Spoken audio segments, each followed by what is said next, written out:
Hola. A ver, seguro que más de una vez ha pasado por la cabeza la pregunta de ¿cómo empiezo a invertir? O quizás, ¿en qué pongo el dinero? Y la gran pregunta, ¿es ahora un buen momento? Pues mira, si es así, este es el sitio. Hoy vamos a desgranar paso a paso una guía en 4 fases para lanzarse a invertir con confianza y, lo más importante, con un plan claro. Vale, para entender por qué invertir ya no es una opción, sino casi una necesidad, vamos a montar un pequeño puzzle. Y aquí tenemos la primera pieza. Fijaos en este número, 70%. Desde los años 80, en las economías más potentes, la productividad se ha disparado, gracias a la tecnología, a la globalización, bueno, a todo, ¿no? Lo que cada trabajador es capaz de producir por hora ha crecido de media un 70%. O sea, las empresas son muchísimo más eficientes que hace 40 años. Quedémonos con esa idea. Pero claro, un puzzle tiene más de una pieza. Y aquí llega la segunda, la que hace que todo encaje y la que nos afecta directamente al bolsillo. Durante ese mismo tiempo, mientras la productividad subía un 70%, ¿sabéis cuánto han subido los salarios reales? Es decir, descontando la inflación. Pues un 10%. Un simple 10%. Y es aquí, en este abismo, en esta diferencia brutal entre el valor que generamos y lo que nos pagan por ello, donde está la clave.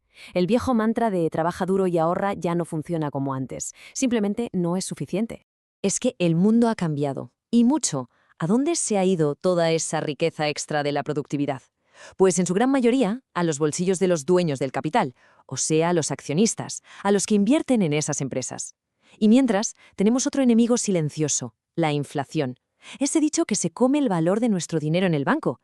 Cada año que pasa, los ahorros valen un poquito menos, compran menos cosas. Por eso, si no ponemos a trabajar ese dinero, si no lo invertimos, en realidad estamos perdiendo poder de compra sin darnos cuenta.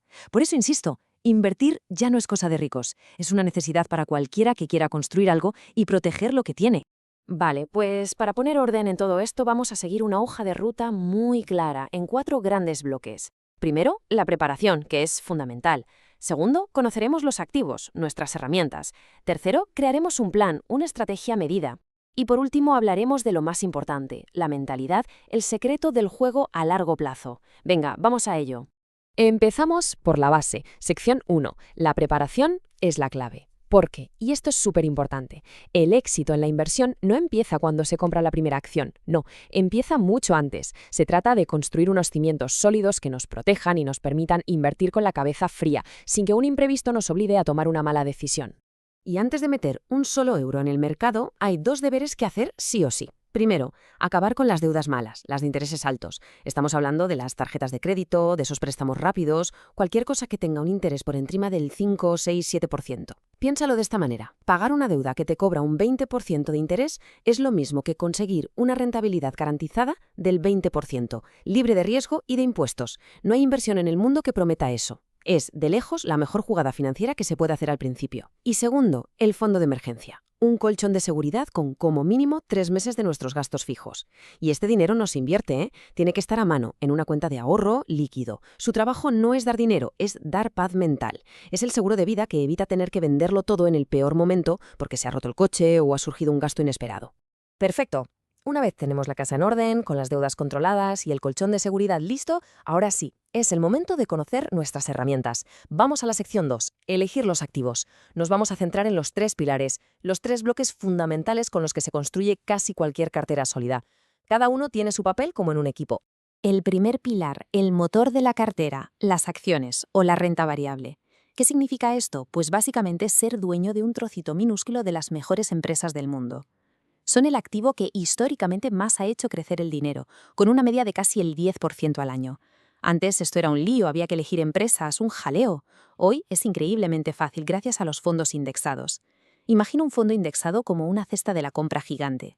Con una sola compra, en lugar de elegir una manzana o una pera, te llevas una pequeña parte de todas las empresas de un índice mundial, como el MSCI ACWI, que tiene casi 3.000 compañías de todo el mundo. Diversificación instantánea. Este es el motor que nos hará crecer a largo plazo. Si las acciones son el motor, necesitamos algo que dé estabilidad al barco. Y ese es el segundo pilar, los bonos o la renta fija. Aquí la lógica es la contraria. No compramos parte de una empresa, sino que le prestamos dinero, ya sea a un gobierno o a una gran compañía, y ellos nos pagan un interés fijo por ello. Son el ancla. Lo más interesante es que suelen comportarse al revés que las acciones. Cuando los mercados se ponen nerviosos y las acciones caen, la gente busca seguridad y corre a comprar bonos, lo que hace que su valor suba o se mantenga. Es el contrapeso perfecto. Suaviza muchísimo las caídas y nos permite dormir más tranquilos. Y llegamos al tercer pilar, que no es ni motor ni ancla. Es el seguro, el oro. Lleva más de 5.000 años cumpliendo la misma función, preservar el valor. El oro no está ahí para hacernos ricos de un año para otro, no. Su papel es el de un seguro a todo riesgo para nuestro patrimonio. Su momento de brillar es cuando todo lo demás se desmorona. En la crisis de 2008, con la pandemia, en épocas de inflación desbocada. Mientras las bolsas se hundían, el oro demostraba por qué es el refugio definitivo. Es la póliza de seguros de nuestra cartera. Vale, ya tenemos las piezas sobre la mesa. El motor, que son las acciones, el ancla, los bonos, y el seguro, el oro. Pues ahora toca lo divertido, unirlas para construir algo que funcione. Pasamos a la sección 3, crear tu plan. Aquí es donde todo toma forma y se convierte en una estrategia personal. Una forma muy sencilla de empezar a pensar en esto es la llamada regla del 120. Es súper fácil. Se coge el número 120 y se le resta la edad. El resultado es, más o menos, el porcentaje que se debería tener en acciones, que es la parte con más riesgo pero también con más potencial. El resto iría a los activos más tranquilos, como los bonos. ¿La lógica detrás de esto? Pues que cuanto más joven se es, más tiempo por delante hay para recuperarse de las crisis del mercado, así que se puede asumir más riesgo. Ojo, esto no es una ley escrita en piedra, es un punto de partida, una referencia genial para empezar a pensar. Vamos a poner un ejemplo práctico para que se vea claro. Imaginemos una persona de 50 años. Aplicamos la regla, 120 menos 50 nos da 70. Así que una cartera de partida podría ser un 70% en acciones y un 30% en bonos. Ese 70% sería el motor, buscando que el patrimonio crezca por encima de la inflación para la jubilación. Y el 30% en bonos sería el ancla, protegiendo lo ya ganado de las grandes caídas. Y lógicamente, a medida que esta persona cumpla años, irá bajando el porcentaje de acciones y subiendo el de bonos, reduciendo el riesgo poco a poco. Pero aquí es donde ocurre la verdadera magia, donde la inversión se vuelve algo fascinante. El secreto no está en encontrar el activo ganador, sino en combinar activos que no se mueven igual. Fijaos en este dato histórico que es brutal. Una cartera súper simple, mitad acciones mundiales y mitad oro, desde el año 92 habría multiplicado el capital inicial por 30, ¡por 30! Pero lo más increíble no es eso, es que lo ha hecho con caídas máximas muy pequeñas, de apenas un 15%, cuando las acciones solas han llegado a caer más de un 40%. ¿Y por qué pasa esto? Por lo que se llama correlación negativa. Es como un balancín. Cuando uno baja por el pánico, el otro sube. Y esa combinación es lo que da una estabilidad tremenda al conjunto. Vale, otra de las grandes preguntas. ¿Es mejor invertir el dinero de golpe o poco a poco? Bueno, pues aquí hay un debate entre lo que dicen las matemáticas y lo que dice nuestra psicología. Los números son claros. Como el mercado a largo plazo tiende a subir, invertirlo todo de golpe, lo que se llama lump sum, gana la partida casi el 70% de las veces. El dinero empieza a trabajar antes. El problema es que psicológicamente es muy duro meter todos los ahorros y que justo al día siguiente la bolsa se hunda. Por eso, sobre todo al principio, la otra estrategia, el Dollar Cost Averaging o DCA, es una maravilla. Consiste en invertir la misma cantidad todos los meses, llueva o haga sol. Esto elimina por completo el estrés de «es buen momento». Se promedia el precio de compra y, lo más importante, se crea el hábito de invertir, que es oro puro. Como se puede ver, esto es un mundo con muchos matices, muchas estrategias. Lo fundamental es empezar a formarse. Y sobre todo, hacerlo con un plan. Antes de ir a la última parte, que para mí es la más importante porque habla de la mentalidad, hay que decir que este es un viaje de aprendizaje constante. Por cierto, si todo esto resuena y se quiere seguir aprendiendo con análisis claros y prácticos, es un momento genial para suscribirse al canal Tips Finanzas y no perderse nada. Y con esto llegamos a la última sección, la joya de la corona. Porque esto ya no va de números ni de activos, va de algo mucho más profundo, la mentalidad. El verdadero secreto que separa a los que tienen éxito a largo plazo de los que se quedan por el camino. Y quiero empezar con una idea que de primeras puede sonar a locura. La idea es esta. Nunca se deberían vender las inversiones. Ya sé lo que se puede estar pensando. ¿Cómo? Pero si toda la vida se ha oído lo de comprar barato y vender caro. Si no se vende, ¿dónde está la ganancia? Bueno, pues esta frase esconde un cambio de chip total sobre cuál es el verdadero objetivo de invertir. Aquí está la clave. El objetivo final no es acumular un montón de dinero para un día venderlo todo y empezar a gastarlo. No. El objetivo es construir una máquina de generar dinero, un patrimonio tan grande que sus propios rendimientos, año tras año, paguen nuestro estilo de vida. La analogía del huerto es perfecta. No se trata de plantar árboles para un día talarlos y vender la madera, que sería el capital. Se trata de vivir de las manzanas que dan cada año, que serían los rendimientos, mientras los árboles siguen ahí, cada vez más grandes. Se trata de vivir del dinero que genera tu dinero, sin tocar nunca el principal.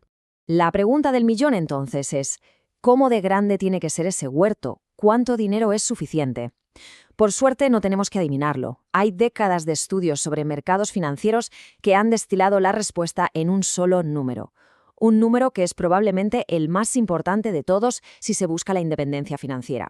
Y ese número es el 4%.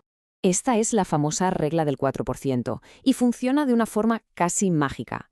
Los estudios demuestran que se puede retirar de forma segura un 4% del valor total de la cartera cada año con una probabilidad altísima de que el dinero no se agote nunca. ¿Y cómo es posible? Muy sencillo, porque mientras sacamos ese 4%, una cartera diversificada, de media, crece entre un 7 y un 9% al año. El propio mercado repone lo que hemos sacado y encima sigue creciendo.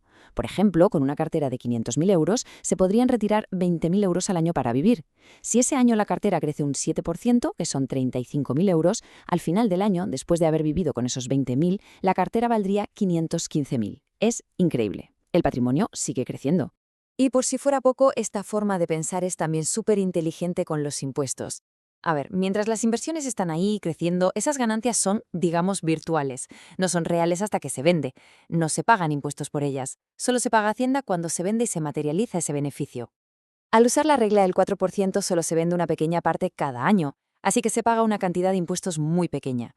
Es mucho más eficiente que venderlo todo de golpe después de 30 años y enfrentarse a una factura fiscal gigantesca. Bueno, pues con todo esto ya hay una hoja de ruta, un mapa para empezar este viaje.